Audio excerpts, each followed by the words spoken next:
আজকের ফটোশপ ক্লাসে আমরা শিখব খুব সহজে আমরা কিভাবে টেক্সটের উপরে গোল্ড ইফেক্ট অ্যাড করতে পারি। আমরা যে কোনো লেখার উপরে খুব সহজে কিভাবে গোল্ড ইফেক্ট অ্যাড করতে পারবো। প্রথমে আমরা নতুন একটি ব্ল্যাঙ্ক ডকুমেন্ট নিয়ে নেব, আর ব্ল্যাঙ্ক ডকুমেন্ট নেওয়ার জন্য আমরা ফাইলে ক্লিক করছি। ফাইলে ক্লিক করার পর আমরা নিউয়ে ক্লিক করব।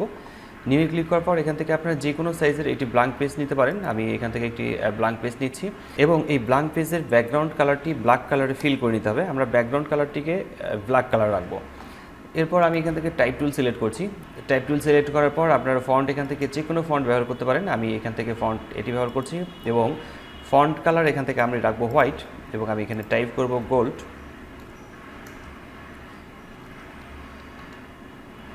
গোল্ড লেখার পর চেক মার্কে ক্লিক করছি, কন্ট্রোল টি প্রেস করে ফ্রি ট্রান্সফর্ম করে নেব এবং এটাকে আমরা একটু বড় করে নেব। আমি এটাকে লেখাটিকে বড় করে নিচ্ছি, মিডিল পয়েন্টে রাখবো। আমরা যে গোল্ড লেখাটি লিখেছি তার একটি লেয়ার এখানে দেখতে পাচ্ছি, এই লেয়ারটিকে একটি কপি করে নেব। কন্ট্রোল জে প্রেস করলে এটি কপি হয়ে যাবে এবং নিচে এবং উপরে আমরা দুইটি লেয়ার দেখতে পাচ্ছি এবং উপরের লেয়ারটি হচ্ছে কপি লেয়ার। আমরা এই উপরের লেয়ারটিতে ক্লিক রেখে আমরা ক্লিক করছি এফএক্সে ক্লিক করার পর আমরা এখান থেকে ক্লিক করব গ্রেডিয়েন্ট ওভারলেতে। গ্রেডিয়েন্ট ওভারলেতে ক্লিক করার পর যে ডায়লগ বক্সটি পাবো, এখান থেকে আমরা গ্রেডিয়েন্ট প্রথমে সিলেক্ট করব। গ্রেডিয়েন্টের এখানে ক্লিক করে নেব। এরপর এখানে কালার স্টোপ আছে, এই ছোট যে পয়েন্টারগুলো আছে এগুলোকে কালার স্টোপ বলে। আমরা নিচের এখানে ডাবল ক্লিক করলে কালার পিকারটি ওপেন হবে। এখান থেকে আমরা কালার সিলেক্ট করে নিচ্ছি। আমি এখান থেকে কালার সিলেক্ট করব এই কালারটি। এরপর হচ্ছে ওকে লেখাতে ক্লিক করছি এবং সেকেন্ড এখানে আরেকটি কালার পিকার আছে, এই কালার পিকারটাতে ডাবল ক্লিক করে সেম কালারটিকে আমরা এখান থেকে অ্যাপ্লাই করব। আমিও সেম কালারটি এখান থেকে অ্যাপ্লাই করে নিচ্ছি, দেন ওকে লেখাতে ক্লিক করছি। আমরা এর একটি নাম রাখতে পারি। আমরা যে গ্রেডিয়েন্ট কালারটি ব্যবহার করলাম এখানে নিউ কাস্টম দেখাচ্ছে, আমরা এখানে এই কাস্টম লেখাটিকে মুছে ফেলে এখান থেকে গোল্ড কথা লিখে দিই। এরপর হচ্ছে নিউ লেখাটি ক্লিক করি। গোল্ড লেখাটি ক্লিক করলে আমরা দেখব যে নতুন একটি গ্রেডিয়েন্ট এখানে সেভ হয়ে গেছে। এরপর ওকে লেখাটি ক্লিক করব। এখানে স্টাইল সিলেক্ট করা আছে লিনিয়ার। আমরা লিনিয়ারে ক্লিক করার পর আমরা এখান থেকে রিডায়াল সিলেক্ট করে নেব। রিডায়াল সিলেক্ট করে নেওয়ার পর আমরা উপরের দিকে আসছি, এখান থেকে আমরা বেভেল অ্যান্ড ইম্বোস এই লেখাটাতে ক্লিক করছি। বেভেল অ্যান্ড ইম্বোস এখানে ক্লিক করব। এখানে স্টাইল ইনার শেড বেভেল থাকবে, এখানে স্টাইল থাকবে ইনার বেভেল এবং হচ্ছে টেকনিক এখানে হার্ড করে নেব আমরা এবং এখানে ডিপ 100 থাকছে, সাইজ এখানে 5 থাকবে আপাতত এবং নিচের দিকে ক্লোজ কন্টিনিউর এই জায়গায় আমরা ক্লিক করে ঠিক এই অপশনটাতে ক্লিক করব। আমরা এইখান থেকে আমরা যদি প্রত্যেকটাতে কার্সর রাখি তাহলে এখানে কিন্তু এর নামগুলো শো করবে। রিং ডাবল, আমরা এখানে রিং ডাবল এখানে ডাবল ক্লিক করছি, এটা অ্যাক্টিভেট হয়ে যাবে, এটা রিং হয়ে গেল, অর্থাৎ এটা রিংয়ের মতো চলে আসছে। এবং এখানে অ্যাঙ্গেল 120 ডিগ্রি থাকবে, এটা মনে রাখতে হবে।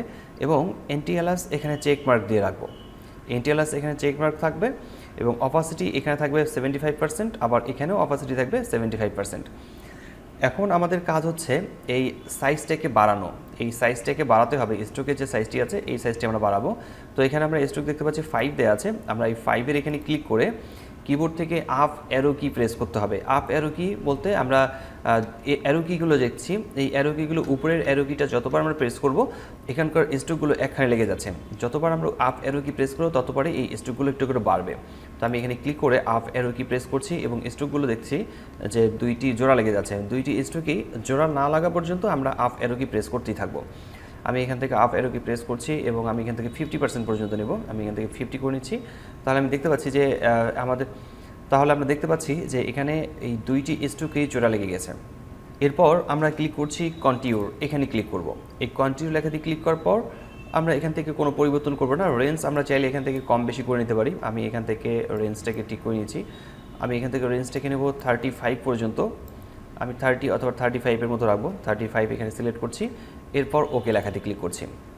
আমাদের প্রথমের লেয়ারটিতে এই কাজগুলো হয়ে গেছে, এই কাজটি শেষ এবং সেকেন্ড লেয়ারে আমরা ক্লিক করব। সেকেন্ড যে আমরা গোল্ড লেখাটা দেখতে পাচ্ছি এই গোল্ডের লেয়ারটিতে ক্লিক করে আবারও আমরা এফএক্স লেখাতে ক্লিক করছি। এরপর এখানে ক্লিক করব স্ট্রোক। স্ট্রোকে ক্লিক করার পর আমরা যে ডায়লগ বক্সটি পাবো এখান থেকে আমরা স্ট্রোকের সাইজ বাড়াবো। আমি স্ট্রোকের সাইজ বাড়াবো, তবে একটু পরে বাড়াচ্ছি। এটা প্রথমের দিকে আমরা এখানে ফিল টাইপ দেখতে পাচ্ছি, কালার সিলেক্ট করা আছে। আমরা এই কালারের পরিবর্তে সিলেক্ট করব গ্রেডিয়েন্ট আমরা এখানে ক্লিক করছি। আমরা যে লাস্ট কালারটিকে সেভ করেছিলাম গ্রেডিয়েন্টটাকে, সেই গ্রেডিয়েন্টে ক্লিক করব। ক্লিক করার পর ওকে লেখাতে ক্লিক করব। এরপর আমরা সাইজ এখান থেকে বাড়াবো। আমি এখান থেকে সাইজ বাড়াচ্ছি 6। আপনারা চাইলে সাইজটাকে আরও কম বেশি রাখতে পারেন। এখানে আউটসাইড থাকবে, এখানে থাকবে নর্মাল। এরপর আমরা এখান থেকে লিনিয়ার দেখতে পাচ্ছি, আমরা লিনিয়ারের এখানে ক্লিক করে আমরা রিফ্লেক্টেড এখানে ক্লিক করে নেব। রিফ্লেক্টে ক্লিক করার পর আমরা চলে আসছি আউটারগুলোতে ক্লিক করতে হবে। এখানে আউটারগুলোতে ক্লিক করার পর আমরা এখানে কালার এখানে ডাবল ক্লিক করছি। আমরা ঠিক ওই আগের মতোই গোল্ড কালারটিকে অ্যাক্টিভেট করে নেব। নেওয়ার পর আমরা এখান থেকে কালারটিকে সিলেক্ট করে নিচ্ছি, এখান থেকে কালার নিয়ে আসতে হবে। নেওয়ার পর আপনারা এখান থেকে কালারটা সিলেক্ট করে ওকে লেখাতে ক্লিক করবেন, ওই কালারটি এখানে আসবে। তো আমাদের কাজ হচ্ছে যে কন্টিনিউ এখানে ক্লিক করা। আমরা এখানে ক্লিক করব, এখানে ক্লিক করার পর আমরা এই প্রথমেটাই সিলেক্ট রাখবো, আমরা এখান থেকে কোনো পরিবর্তন করছি না। কিন্তু এখানে এন্টি অ্যালাস এই লেখাটাতে চেক মার্ক থাকতে হবে, আমরা এখানে চেক মার্ক দিয়ে রাখবো। এরপর আমাদের সাইজ বড় ছোটো করতে হবে, এখানে সাইজ দেওয়া আছে 5, আমরা এখানে ক্লিক করছি। এরপর আপ অ্যারো কি প্রেস করব, আপ অ্যারো কি প্রেস করলে এর রিফ্লেকশন তৈরি হবে। আমরা দেখতে পারবো যে এখানে রিফ্লেকশন তৈরি হচ্ছে। আমি যতবার এখানে ক্লিক করব ততবার আমরা দেখতে পারবো যে এখানে রিফ্লেকশন চলে আসছে। তো আমরা এখান থেকে রিফ্লেকশনের জন্য রাখবো, আমি এখান থেকে 35% পর্যন্ত আমি রিফ্লেকশন রাখছি। এরপর ওকে লেখাতে ক্লিক করছি। এখন আমরা দেখতে পাচ্ছি যে এখানে গোল্ড ইফেক্ট চলে এসেছে এবং রিফ্লেকশনও আমরা দেখতে পাচ্ছি। তো এখানকার যে লেয়ার দুটি আছে এই লেয়ার দুটিকে সিলেক্ট করে নেব, কন্ট্রোল জি প্রেস করে গ্রুপ করে নেব। তো ঠিক এভাবে আমরা খুব সহজে যে কোনো লেখার উপরে আমরা গোল্ড ইফেক্ট অ্যাড করতে পারি। আশা করি বিষয়টি বুঝতে পেরেছেন। কোথাও সমস্যা হলে কমেন্ট বক্সে কমেন্ট করে জানাতে পারেন, আমি প্রতিটি কমেন্টে রিপ্লাই করি। আজকে টিউটোরিয়ালটি এখানে শেষ করছি, দেখা হচ্ছে ফটোশপের নতুন কোনো টিউটোরিয়ালে। ততক্ষণ পর্যন্ত ভালো থাকবেন, সুস্থ থাকবেন। ধন্যবাদ সবাইকে, আল্লাহ হাফেজ।